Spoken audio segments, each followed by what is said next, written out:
I'm Sheila Matthews, your human digital sidekick, keeping you plugged in and up to date with the latest online trends, the juice of the entertainment world, and the top stories affecting our lives. We watch the timelines all day so you don't have to. Downloading with us today is Roman King, the creative director for the WNBA. There's so much on the timeline this week, so let's get going. Logging in and leaving nothing out this week is LeBron James. So we know that LeBron gets extra vocal when it comes to conversations he believes are worth having, and recently that convo has been about a player's ability to be physically healthy.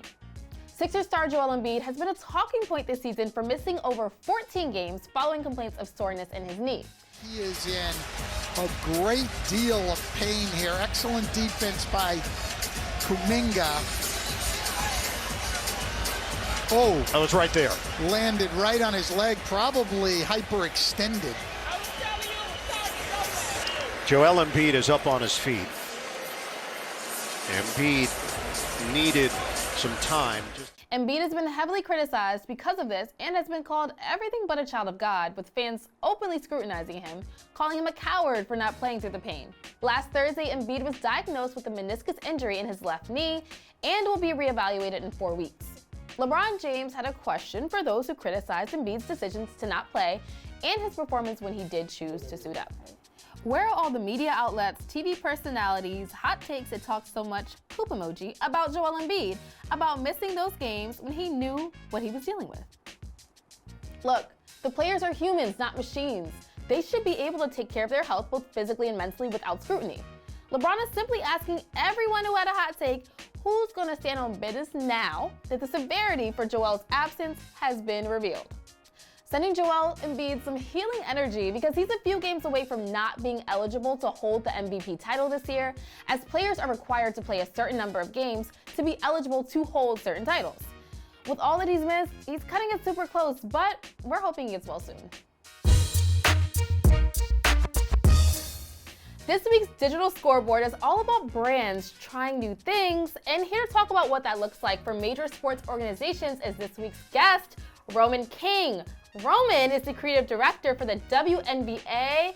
Roman, welcome to the show. Thank you for having me. Of course, I'm so excited that we get to chat, y'all. It's gonna be a great time. So Roman, yes. Talk to us about what it means and what it entails being a creative director. Yeah, so I have been the creative director for the WNBA now for going on my 6th season. So May 14th starts the 28th season of the WNBA, which is super exciting. Get ready, y'all. But my job as creative director really is all of the visual aspects that the consumer really sees and experiences through the WNBA. So think of our TV advertising, think of our branding and our design. If you're scrolling our social media, think of experiential. So what is the experience of attending a WNBA event? And then sort of the brand storytelling. Ultimately, my biggest goal, though, really is just ensuring that this league shows up relevant and cool and dynamic and just as exciting as the on-court product is, and also representative of the women in the WNBA, which are phenomenal. Absolutely. Well, I love it. I know everyone watching is too. And you're the perfect guy for today's digital scoreboard segment because we're talking about NFL players putting points on the board, but with no tackles involved. So the NFL may be leaning into the idea of flag football being a go-to sport for players in the Olympics. Talk about changing lanes. I mean, yeah, right? Like, that's crazy. Flagrant football, cricket, baseball, softball, lacrosse, and squash were all approved for inclusion at the 2028 Summer Olympics in LA. And this will be the first time flag football has ever been included as an Olympic sport. So there's been many big name players like Rob Gronkowski who have expressed their interest in competing in a flag football game at the Olympic level. That is amazing. I mean, think about the Olympics. This is literally the biggest stage in the world when it comes to sports. And when I think of flag football, this is like a sport that has been in every backyard and playground and high school, like for generations now. Like flag football has been around for over 80 years now. So I think that the fact that it's being put on this platform and this pedestal is going to be so amazing, actually, for the sport. What I love about flag football, though, is that it's actually their there's so much co-edness with it. Like, there's a lot of youth girls who play flag football with the men, and I think, think about the possibilities there. Flag football is a sport that is, like sort of your strategy and your agility is really sort of the primary attributes as compared to American football. Like, I would snap in half completely if I were to play American football, but flag football, there's those are strengths to use, sort of your mind. And I love the possibility with this being a Olympic sport and where it could really take it professionally. So I think it's phenomenal that we're going to see this in 2028. Yeah, like seeing inclusion too on a world level at such a big stage. But it makes me wonder, do you think this is going to help and increase the NFL brand, or will conversation around it be a bit funky maybe? Yeah, I think the NFL really has all to gain and really nothing to lose when it comes to sort of flag football here. Think about the Olympics. Like, American football actually is not an Olympic sport, right? So there's a major opportunity for this to actually be an ownable platform for them. And NFL actually already has a sort of a youth initiative at the grassroots level with all 32 teams. It's called NFL Flag. So like, they're already in the space, but I think these are the best American football players since it's an American sport. So like, I think it will be a really ownable platform for them, and I think they should take it. There's really nothing for them to lose here. I also think about 3-on-3 basketball that became an Olympic sport in the 2020 Summer Olympics, and that was also a sort of a similar conversation. Is this going to take away from what basketball is? And it ultimately just enhances it.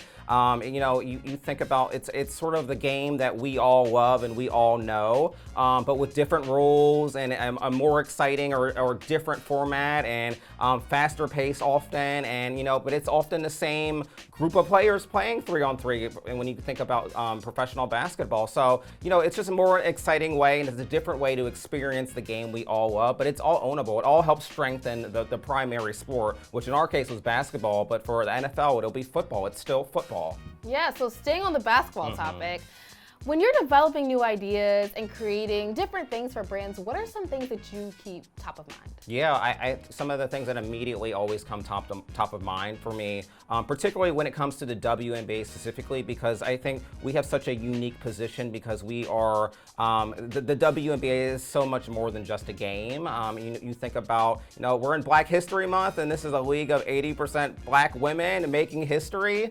And I always think about sort of all of those off-court stories paired with the on-court stories. We have an implicit proximity to culture that I think other leagues don't really have. So it's sort of a strength of ours, and I always keep that top of mind. And I also keep in top of mind the fans. It's really the athlete and the fan. Like, how can we continue to make the WNBA more exciting, broaden the scope of it to sort of newer audiences, to get them engaged? How can you unlock more access to the WNBA in sort of new and exciting ways? And ultimately, how can you continue to really tell the stories of the WNBA and of these amazing women in the WNBA? I think those are all things that are really top of mind that I love sort of working on and talking about. Yeah, so when you have these things at the top of your mind and you're creating, are you always thinking about overarching WNBA brand first, or are you thinking about the players and their stories and who they are as a brand? Yeah, I love this topic because I always immediately think of sort of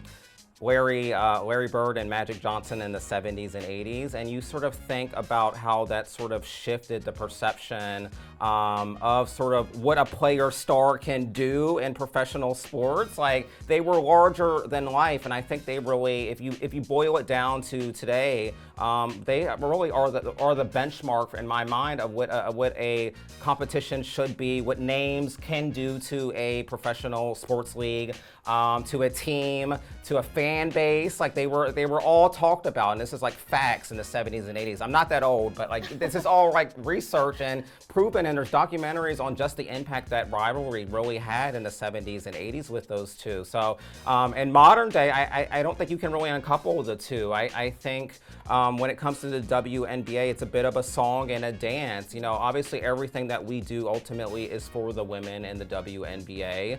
But it's ensuring that they're elevated, and when they're elevated and they're focusing on their brands and their brands are ultimately growing, it's always going to come back to the WNBA.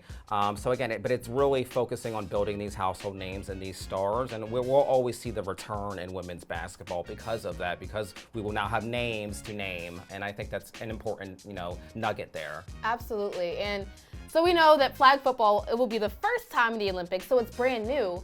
But for some people, and y'all need to get with the program, to them, the WNBA is just so new. It's just such a new concept. They've never seen it. So when you're approaching ideas and promoting, how do you promote those to people who it's their first time being introduced to a sport? Yes, I mean, one of the most important things when you're trying to introduce sort of a new idea to really anyone, education is one of the biggest things. Like, what are we really doing here? And really sort of the history and sort of the goal. Awareness is also key. You think about if a tree falls in a forest and no one really hears it, like, does it make an impact? Do you understand it? Is it even an idea if no one really knows about it? So awareness is super key. And sort of the third bullet here, and again, this is just sports and marketing, but it's really the storytelling with an idea, right? And that's how you get consumers, that's how you get the audience to really connect with an idea. So I think those three things have to always be sort of omnipresent when you're presenting a new idea to really anyone. So you're hitting on all the prongs. Absolutely. Well, look, all my budding creative directors and marketers out there, you just got some gems from Roman, so I hope you were taking notes. So thank you so much for that. And it's so cool to see it from the behind the scenes perspective. So I really appreciate you for joining us today on Logged In. Let our family know where they can find you on social media. Yes, Logged In family, you can find me at Roman King NYC on Instagram. Period. Awesome. We have to put it on our mamas, on our hood, been fly and looking good all 2023, and it paid off. Victoria Monet was nominated for 7 Grammys and took home 3, including Best New Artist. Also, shout out to Andscape signed producer D-Mile for his contribution to Victoria's winning album, Jaguar 2. When they say she get it from her mama, I'ma say you fucking right. Body rude is unpolite. Don't be in a humble type. Tell me, is you down? Cause I'm trying to go up tonight. You guys will remember Victoria Monet was told it was too early in her story when she reached out to perform at the VMAs back in September. She was rejected, but she didn't let that deter her. Victoria left the crypto arena as a Grammy winner and is now the poster girl for What God Has For You, No Man Can Stop. I think we all felt like we did it seeing her up there on that stage. So let's take a listen to her acceptance speech. Thank you guys so much. Thank you to the champagne servers of tonight. That's my first thank you. Thank you to the Recording Academy voting members. This is because of you guys. You guys pressed that button. You were in your emails. Thank you so much. Thank you to my mom. A single mom raising this really bad girl. Thank you so much. I just want to say to everybody who has a dream, I want you to look at this as an example. Thank you, God.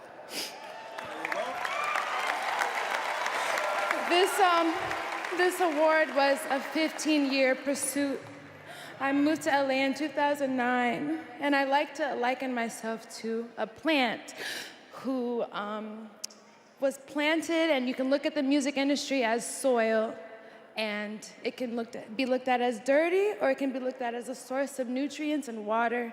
And my roots have been growing underneath ground, unseen for so long. And I feel like today I'm sprouting, finally above ground.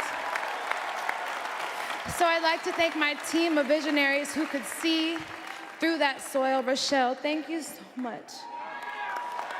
I just want to tell a small story. I know that this slot is like 1 minute, so I'll hurry up.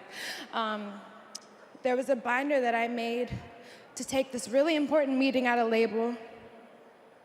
And I thought I was going to be signed, and I was an independent artist with no team, and I just thought maybe my music would stand for itself, but that binder left collecting dust in our office in a label.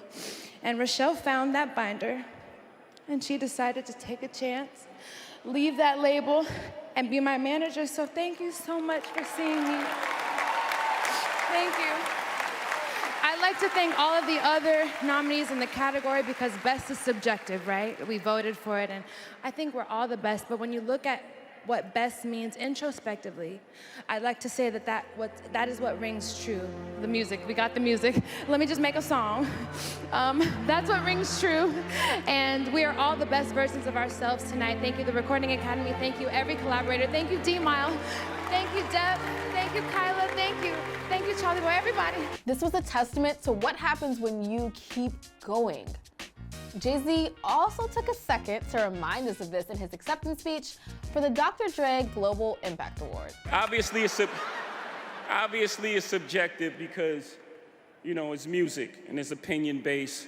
But, you know, some things, you know, I don't want to embarrass this young lady, but she has more Grammys than everyone and never won Album of the Year. So even by your own metrics, that doesn't work. Think about that. The most Grammys, never won Album of the Year. That doesn't work.